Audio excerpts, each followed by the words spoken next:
তিনি ঠোঁট কাটা, সোজা কথা সোজাভাবে বলতে তাঁর জুড়ি মেলা ভার। বিতর্ক তাঁর আস্তিনে থাকে, বারবার বিতর্কে জড়ান ঠিকই, কিন্তু ডোন্ট কেয়ার মনোভাবের জন্য সেই সব বিতর্ক তাকে খুব বেশি ছুতেও পারে না। এসব তো ছাপোষা তথ্য। যদি মার্কশিট দিতে হয় তাকে, যে দলই করুন না কেন, বাংলায় বিজেপির বাড়ন্তের জন্য তাকে ফার্স্ট ক্লাস দিতেই হবে।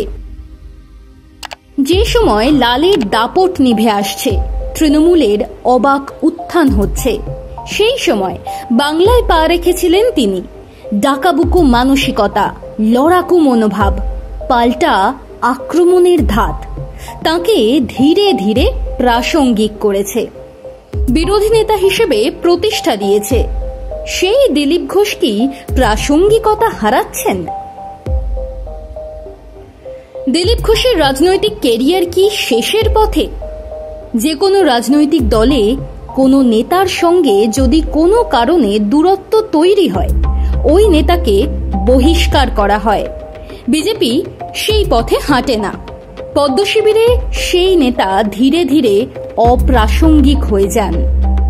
আরো ভালো করে বললে ওই নেতাকে বানপ্রস্থে পাঠানো হয়। দিলীপ ঘোষের সঙ্গে কি তেমন কিছু হতে পারে? বিজেপির ইতিহাসে কিন্তু তেমন উদাহরণ মজুদ। লালকৃষ্ণ আদবানি একসময় ছিলেন দলের শীর্ষ নেতা, সর্বভারতীয় সভাপতি, উপপ্রধানমন্ত্রী। যে সময় বিজেপিকে নিয়ে কেউ ভাবেননি, সেই সময় আদবানির হাত ধরেই উত্থান হয়েছিল পদ্ম শিবিরের। উগ্র হিন্দুত্ববাদকে হাতিয়ার করে দেশীয় রাজনীতিতে 2 থেকে 86 আসন 86 থেকে 186-তে নিয়ে গিয়েছিলেন। আরএসএস এর অত্যন্ত ঘনিষ্ঠও ছিলেন আদবানি। কিন্তু 2005 সালের জুন মাসে পাকিস্তান সফরের পর সেই তাঁকেই ধীরে ধীরে সরিয়ে দেওয়া হয় মূল স্রোত থেকে। মোহাম্মদ আলী জিন্নার সমাধিস্থলে গিয়ে আদবানি তাকে ধর্মনিরপেক্ষ বলেছিলেন। শুধু তাই নয়, হিন্দু মুসলিম ঐক্যের দূত বলেও আখ্যা দেন। এই ঘটনায় প্রবলভাবে নিন্দিত হয়েছিলেন আদবানি। দলের সর্বভারতীয় সভাপতি পদে আর থাকতে পারেননি, ইস্তফা দিতে হয় তাকে। নরেন্দ্র মোদী, অমিত শাহ যুগ শুরু হবার পর সংসদীয় বোর্ড থেকে সরিয়ে মার্গদর্শন মণ্ডলীতে। সেই আদবানি এখন বিস্মৃতির অতলে তলিয়ে গিয়েছেন। লালকৃষ্ণ আদবানির পথেই কি হাঁটতে হতে পারে দিলীপ ঘোষকে? দিলীপ একসময় ছিলেন বঙ্গ বিজেপির সভাপতি।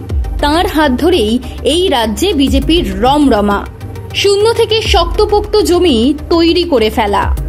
তাঁর আমলেই বিজেপি বিধানসভা ভোটে 77টা সিটও পেয়েছিল।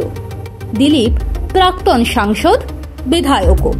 সংগঠন কিভাবে তৈরি করতে হয় ভালো করে জানেন, বিরোধীদের পাল্টা দিতে জানেন, দলকে এগিয়ে নিয়ে যাওয়ার স্ট্র্যাটেজি তৈরি করতে পারেন।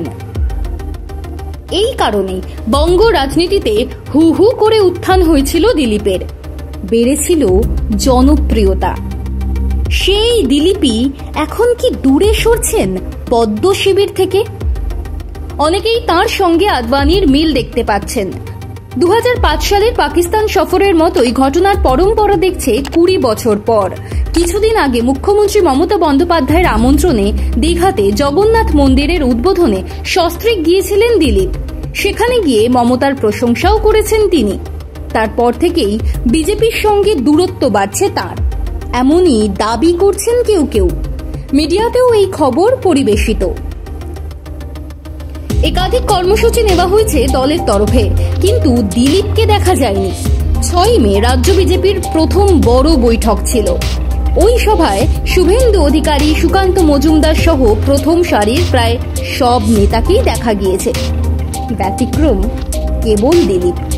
প্রাক্তন সভাপতি, কোর কমিটির সদস্য এমন বৈঠকে থাকবেন না, তাও কিনা বিধানসভা ভোটের ঠিক 1 বছর আগে, এটা মেনে নিতে কষ্ট দিলীপের ঘনিষ্ঠ মহলের। এমনই পর পর ঘটনা দিলীপের বিরুদ্ধে যাচ্ছে কি? প্রশ্নের উত্তর খুঁজছে বঙ্গ রাজনীতি।